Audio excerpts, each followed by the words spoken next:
Всім вітання! Мене звати Гонза Олена і я розповідаю про кіно та костюми в кіно. І сьогодні ми роздивимося костюми з фільму «Елвіс» 2022 року режисера База Лурмана.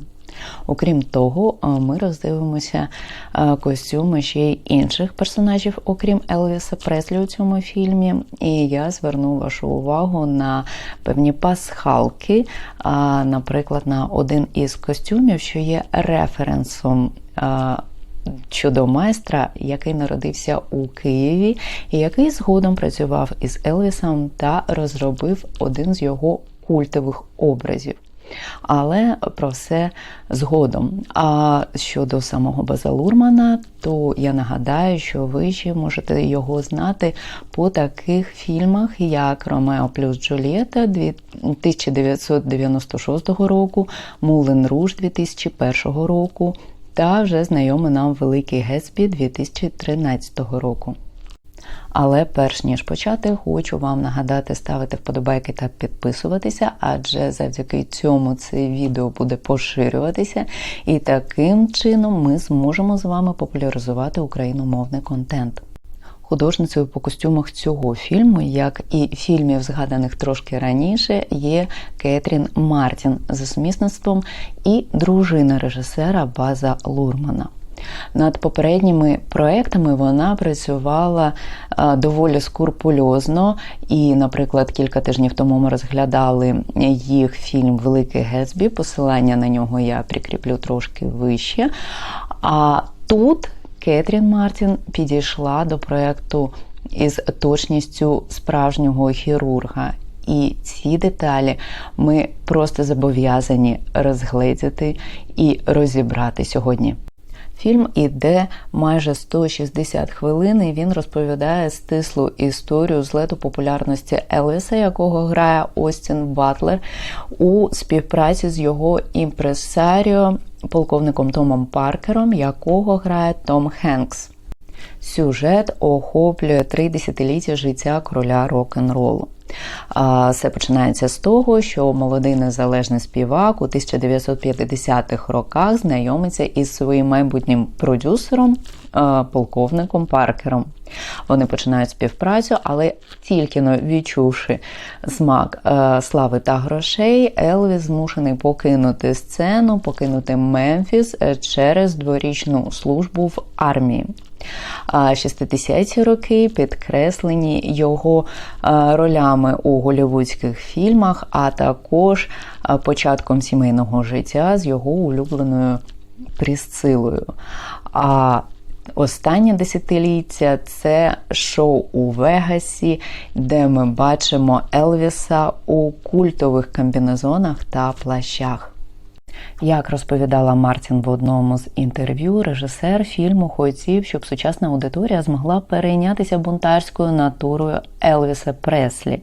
Він хотів передати його сексуальність його рухів. І тому треба було звертати увагу не тільки на історичну достовірність, але й на одяг, який носив Елвіс. Він був не тільки видатним співаком, він ще був природженим стилістом, адже йому ніхто не допомагав створювати ці образи, він їх робив сам, як для сцени, так і для повсякденного життя. Мартін та її команді прийшлося зібрати понад 9 тисяч костюмів для масовки, враховуючи взуття, спідну білизну, шкарпетки, штани та куртки. Це все було для концертних сцен. Окрім того, для самого персонажа Елвіса Преслі вона розробила більше 90 костюмів, 92 чи 93, там щось таке. Також вона співпрацювала із Прада. Зокрема, вони розробляли для Елвіса пурпурно-червоний костюм та ще розробляли одяг для Прісцили, яку, до речі, грає Олівія де Джонг.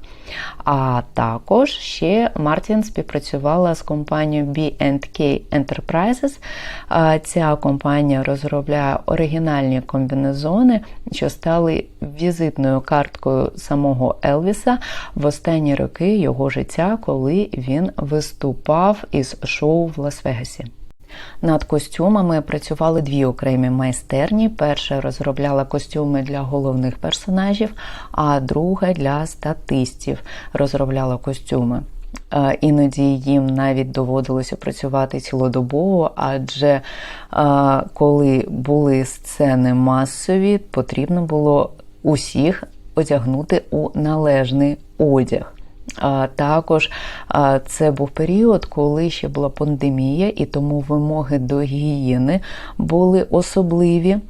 Наприклад, це стосувалося того, щоб у примірці було на третину більше одягу, для того, щоб встигати дезінфікувати той одяг, який вже був використаний, або навіть який просто приміряли. Як згадувала Мартін, ця вся історія починалася із 6 людей у відділі костюмів, а закінчилася кількістю у 120 людей у відділі. Але це був просто фантастичний досвід, адже ці всі люди розуміли, що це за одяг, як його шити, а також вони робили і кілька примірників для певних речей, адже їх потрібно було доволі багато. Але навіть після отримання костюмів їх потрібно було іноді перешивати та переробляти, адже тіло Елвіса постійно змінювалося. Їхній кравець, основний кравець у відділі, дуже скрупульозно до цього відносився і перешивав ці комбінезони для того, щоб Остін Батлер міг вільно рухатися та танцювати. Як згадувала художниця по костюмах, Елвіс мав глибоку пристрасть до годинників та ювелірних виробів, адже для нього вони були психологічним символом успіху. Чим успішніше ставав Елвіс Преслі, тим більше він вкладався у коштовності. До речі, у фільмі Остін носить такий же годинник, вінтажний годинник Rolex King Midas. По мірі розвитку кар'єри Елвіса Преслі за ним у певний період життя почав слідувати повсюду його особистий ювелір із валізкою повною коштовностей. Костюми Елвіса надають траєкторію оповіді. Щоб кожен костюм перегукувався із певною частиною сюжету, Мартін дещо їх змінила, адаптуючи костюми як під тілобудову Батлера, так і змінивши графік їх появи у фільмі. І Мартін, і Лурман прагнули показати саме людяність Елвіса Преслі, відобразити його світлі та темні сторони. По суті, життя Елвіса – це шлях занепаду. І тому, як казала сама Мартін, вони йшли від простоти, від чистоти до більшої кількості кольору із цією всією божевільною вишивкою, що якраз і ознаменувала це падіння. Режисер фільму зауважував, що те, як ми уявляємо Елвіса у 1950-х роках, зараз стало частиною візуального лексикону елегантного чоловічого одягу. Елвіс не міг одягатися як прибулець. І тому завданням було показати, який він панк і наскільки він небезпечний для так званого батьківського покоління. Він самовиражався через одяг і став просто вибухом для молодіжної культури. Як казала Кетрін Мартін, саме архів Грейсленда допоміг їй зрозуміти, як сформувався стиль Елвіса Преслі. Вона побачила, з якої простоти він вийшов і наскільки насправді незвичайним був його вибір щодо одягу. Нагадаю, що у той момент якраз вже створювалися образи акторам та співакам, вже над ними працювали стилісти, а Елвіс зробив все самостійно. Художній відділ почав з того, що переглядав ранні фотографії 1950-х років. Зокрема, Мартін зауважила, що на той період Елвіс доволі часто носив мережевні сорочки, які, як вона відмічає, скоріш за все, були від компанії Lansky Brothers. Ця компанія у своїй палітрі використовувала рожевий та чорний, і, як казав найкращий друг Елвіса Джері, це було найулюбленіше поєднання кольорів Елвіса Преслі. Але якою б не була сорочка, перш за все, треба було знайти фасони костюмів, які б відповідали чуттєвості та сексуальності рухів короля рок-н-ролу. Коли ми бачимо Елвіса на сцені Хейрет у Луїзіані, на ньому вовняний рожевий костюм із чорною окантовкою. Пошук правильних штанів виявився цілим процесом. І режисер, і актор експериментували з рухами, експериментували з хореографією, щоб перебрати десятки фасонів і знайти вірні. Цей образ був доповнений ажурною чорною сорочкою, чорно-білими брогами та шкарпетками у чорно-рожевий візерунок. Саме ця струмлива тканина та яскравий рожевий колір і стали ключовою особливістю цього образу. По мірі того, як розгортається сюжет, ми бачимо Елвіса в різних образах та іпостасях. Ми бачимо Елвіса у стилі рокабіллі, з його голубими очима та від природи пухкими губами, від яких підкошуються колінки. Ми бачимо Елвіса у військовій формі, він в ній виглядає дуже круто. І ми бачимо Елвіса сім'янина, бездоганно одягненого головного героя в Голлівуді, який ще й періодично надягає голлівудські сорочки, та його волоси зачісані назад, і вони блискучі та чорні, немов крем для взуття. Але, як ми знаємо, все йде із дитинства, і образ дитини Елвіса, юнака, ми не можемо омайнути. Його грає австралійський актор Чейтон Джей, і його образ взятий із статуї 13-річного Елвіса, що знаходиться у Тюполо.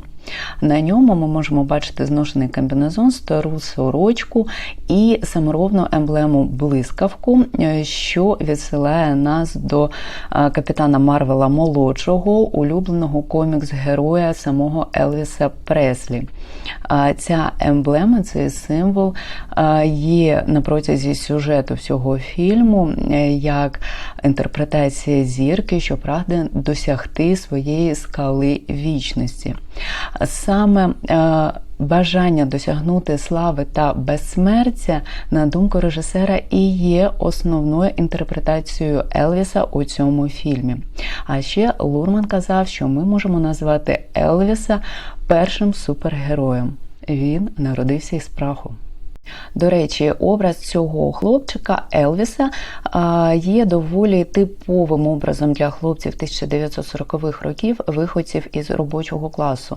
А вже ж він буде дуже разюче відрізнятися від образу Елвіса, коли він вже стає суперзіркою. Але я хочу звернути вашу увагу на зачіску. Ми бачимо, що у Елвіса світле волосся, а у капітана Марвела якраз чорне, і там є та прядинка чорна, яка згодом і з'явиться у Елвіса. Можливо, це був перший його референс щодо костюмів майбутнього. Режисер фільму казав, що коли нарешті у фільмі Елвіс стає сім'янином, тут його образ починають легше сприймати глядачі. І, можливо, це через зачіску, вона гладко зачісана назад. Справа в тому, що до сцени, коли Елвіса підстригають для армії, у фільмі Остін знімався із своїм справжнім волоссям, а після цієї сцени почали використовувати перуки. І, як здавалось Мартін, вона всіх доводила до сказу тим, що намагалася знайти ідеальну перуку. А ще вона зауважувала, що тут була справа і в одязі, а саме у цих гольфах, які носить Остін Батлер. Деякі з них були куплені, а деякі зроблені на замовлення, і тонкості тут полягали саме у плетінні самої тканини. Справа в тому, що у 50-х і 60-х роках було набагато більше фактур в тканинах. І коли Мартін почала розглядати ці архівні тканини, вона побачила, що деякі з них дійсно треба використовувати, але не було можливості їх зробити. Тому вони робили іноді певні принти цього плетіння і наносили на тканину. Наскільки я розумію, саме образи Елвіса сім'янина найбільше подобалися і самій художниці по костюмах. Мартін зауважувала, що тут їй допомагала кравчиня, з якою вони співпрацюють понад 30 років, Глорія Бава. Зокрема, їй дуже подобався костюм, який носив Елвіс з маленькою донькою на руках. У спеціальному випуску NBC 1968 року ми бачимо повернення Елвіса до Елвіса. А оригінальний костюм був розроблений дизайнером-художником по костюмах Білом Беллью, і це була шкіряна куртка та шкіряні штани. У той період Елвіс шукав повернення до коріння як в плані музики, так і в плані одягу. Але тут ми бачимо його нову версію себе, тут вже немає мережевних сорочок, а натомість цей шкіряний костюм в оригіналі був із шкіри коня, тому художниця по костюмах шукала альтернативу.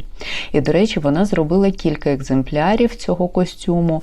Був, наприклад, екземпляр, де штани були довші, для сцени, коли Елвіс сидить, і щоб не виглядали його шкарпетки. Потім був варіант із вільними колінами для сцени, де він навколішки. А також був варіант ще штанів, коли він героїчно йде по коридору. Я пам'ятаю, що колись читала про аналогічний підхід подібного крою костюму у кількох варіантів, коли Коко Шанель запросили до Голлівуду, і коли костюмери побачили її підхід, коли вона робила 4 варіанти сукні для одної з героїнь, коли вона сидить, коли вона стоїть, вони були трошки в шоці, і окрім того, що вона виявилася занадто дорогою, ще цей підхід не дуже підходив. Але, як ми бачимо, Мартін його використовує, і це доволі цікава фішка. А образ Елвіса в білому костюмі, який ми бачимо згодом, це якраз інтерпретація того дуже сильного моменту, який Елвіс привніс завдяки своїй новій пісні. Тоді відбувалися жахливі події в політичному плані в самій Америці, і це була його відповідь.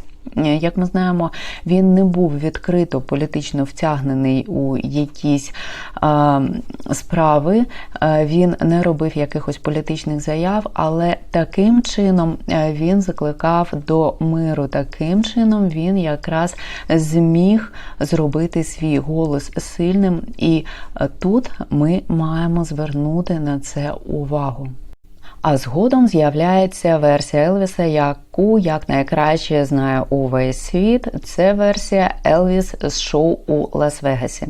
Тоді він почав носити яскраві шкіряні комбінезони і носив їх вплоть до 1977 року, коли у віці 42 років Елвіса не стало. Ці комбінезони почав розробляти Біл Беллью, якого ми згадували. Він розробив чорний шкіряний костюм для Елвіса. А зараз правами на розробку цих комбінезонів володіє компанія B&K Enterprises, у якій Мартін і замовила 34 костюми, 10 з яких увійшли у фінальний монтаж фільму. І хоча ці комбінезони відтворені з точністю до оригіналу, тим не менш вони з'являються не в хронологічному порядку у фільмі. Це була ідея режисера, який хотів через них показати божевілля Елвіса, яке з'являється якраз у цей період. І він починає із білого костюму, а потім з'являються і ці всі інші кольори. Це був свідомий вибір, але з історичної точки зору не точний. Окрім того, Кетрін Мартін згадувала ще і про плащі, які Елвіс носив разом із цими комбінезонами. Вона казала, що вони були диявольськи важкими, і згадувалося, що під час репетицій Елвіс носив утягачі на щиколотках та зап'ястях. Іноді, як вона знову ж таки згадувала, Елвіс вже наприкінці своєї кар'єри він почав кидати ці плащі у натовп, і вона зауважувала, що, можливо, він просто хотів від них позбутися і не виступати з ними після. Окрім того, один із плащів, де були вишиті білохвості орли, і цей плащ був до пола, вона казала, що він був взагалі надзвичайно важким, і якби Елвіс його кинув би у натовп, він, напевно, міг би ним когось убити. Зрозуміло, що для цих виступів треба було розробити ще й додаткові екземпляри. Наприклад, у білого комбінезону було 6 екземплярів, і один навіть порвався через ті імітації Елвіса, які робив Остін Батлер. Взагалі розробили близько 70 копій цих комбінезонів. І тут ще треба звернути увагу на кілька ключових костюмів, зокрема на блакитний пшеничний комбінезон. Він символізував якраз володарюючу еру Елвіса. Елвіс насправді виступав у ньому в іншому шоу, але у фільмі він висміює полковника Паркера у ньому. А другий символічний комбінезон називався «Мексиканське сонце». Ми його бачимо у фіналі фільму, і на ньому зображений аскетський сонячний диск, якраз той самий символ вічної сили Бога Сонця. Загалом ці комбінезони стали культовими, і вони іноді інтерпретуються різними акторами чи співаками. Зокрема, мій улюблений образ у цьому комбінезоні Білл Мюррей, ще його надягала Майлі Сайрус. І, до речі, на сайті B&K Enterprises ви можете замовити собі індивідуальний костюм, якщо ви є дуже відданим фанатом Елвіса Преслі. Загалом ці костюми, їх індивідуальний пошив буде коштувати приблизно від 3,5 до 5 тисяч доларів. Але це вже за бажанням. І а вже ж ми не можемо не згадати про одяг для самої по собі ікони стилю Прісцили Преслі, яку у фільмі грає Олівія де Джонг. Тут ми бачимо Прісцилу підлітка, у яку закохується Елвіс. Тут ми її бачимо і як віддану дружину Елвіса, і жінку, з якою він розлучається, залишаючись самотніми особистостями. Для її костюмів Мартін відновила співпрацю із Міуччіо Прада. Нагадаю, вони вже працювали над кількома фільмами до цього.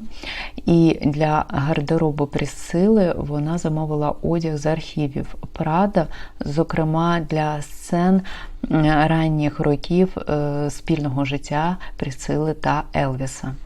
Проте весільну сукню Прісцили Преслі розробила команда костюмерів і розробили її з великою любов'ю та ретельністю. Хоча ми бачимо її всього кілька секунд, тим не менш вони потрудилися і пришили сотні маленьких перлинок на прозорі рукава та лів сукні у стилі 60-х років.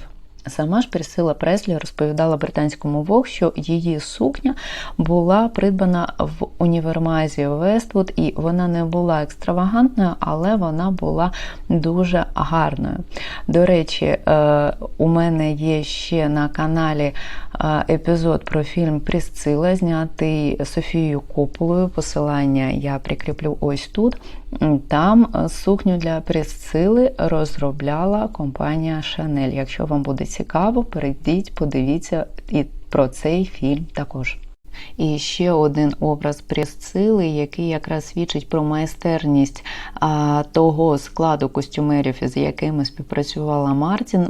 Це образ Прісцили у шкіряному пальто та шкіряних штанах, які ми бачимо на ній в одній із фінальних сцен фільму, коли вона зустрічається із Елвісом по сюжету востаннє на злітній смузі. Цей образ потрібно було зробити за 2 дні, і там доволі складна техніка а-ля петчворк, тому що потрібно було з'єднувати різні шкіряні шматки та оздоблювати їх ще декоративним зв'язаним гачком, зв'язаною смужкою гачком. Але, тим не менш, цей образ відтворили, і він повторює образ самої Присцили Преслі, у якому вона з'явилася на слуханні по розлученню у 1973 році. Про одяг Тома Паркера, як і про самого Тома Паркера, не дуже хочеться розповідати, але у нього був один образ у фільмі, який мене зачепив. І я почала шукати, чи дійсно він так одягався. Я не маю на увазі білий плащ із написами «Елвіс, Елвіс, Елвіс». Він дійсно надягав його у 62-му році у промо до фільму з Елвісом «Girls, Girls, Girls». І у нього, до речі, було кілька подібних плащів. Як ми пам'ятаємо із фільму, він не просто так називався фокусником, він був просто королем мерчу, і це окрема тема, якщо ми колись заговоримо про мерч. Але цікавий факт, що фанатом Елвіса був менеджер групи Beatles Мел Еванс, якщо я не помиляюся, так його звали. Так, Мел Еванс. І він разом із групою з гастролями Beatles приїхав у 1965 році до Лос-Анджелесу, і там йому Том Паркер подарував цей плащ. І на фото ви можете бачити якраз цей момент. І нарешті обіцяна пасхалка. На початку фільму ми бачимо персонажа Хенка Сноу, якого грає Девід Венном. Нам цей персонаж не говорить взагалі нічого, але на той час він був доволі відомим кантрі-співаком. Він був королем сцени Хейрайт, там, де якраз з'явився Елвіс у рожевому костюмі. І він надягав подібні костюми яскраві, зі стразами, з аплікаціями. Цей костюм із жабою, був названий Nudie Suit. Тобто костюм від Нуді, малося на увазі Нуді Кона, дизайнера, який розробляв костюми і для цього співака, зокрема. Але цей Нуді Кон насправді Нута Котляренко. Котляренко, який народився у Києві, але через заворушення завдяки царським сусідам, його та його брата батьки відправили в еміграцію, і вони поїхали до Америки. І він пройшов дуже великий шлях від чистильщика взуття до зіркового дизайнера. Ключовий момент стався у 1948 році, коли він запропонував одному із кантрі-співаків, щоб той купив йому швейну машинку, а натомість Нуді зробить йому безкоштовний костюм для сцени. Так і сталося. І згодом костюми Нуді почали з'являтися на дуже відомих зірках.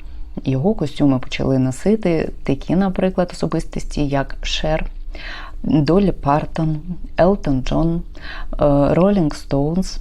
Особливість дизайнів Нути Котляренка була в тому, що він до класичного ковбойського костюму додав різні аплікації, стрази, різні вишивки, які, до речі, іноді навіть нагадували українські вишивки. У нього там було дуже багато декоративних елементів. А згодом Нуді навіть з'явився на обкладинці Rolling Stone у 1969 році. А його костюм, який був розроблений для Роберта Редфорда для фільму «Електричний вершник», взагалі став культовим. Якщо ви не бачили цей фільм, обов'язково подивіться. Цей костюм світиться ліхтариками. Можливо, коли Елвіс познайомився зі Сноу, побачив його костюми, це все закралося на підкорку. У Елвіса взагалі була інша стилістика, але пізніше у нього також з'являються яскраві комбінезони у Лас-Вегасі, які кричать не менш гучно, ніж костюми Нуді Кона. Але у житті Елвіс все ж таки одного разу співпрацював із Нуді Коном. У 1957 році Нуді розробив йому золотий костюм. У цьому костюмі Елвіс з'явився на обкладинці альбому, де було написано «50 мільйонів шанувальників Елвіса не можуть помилятися». На той момент цей золотий костюм із золотого ламе коштував $10,000.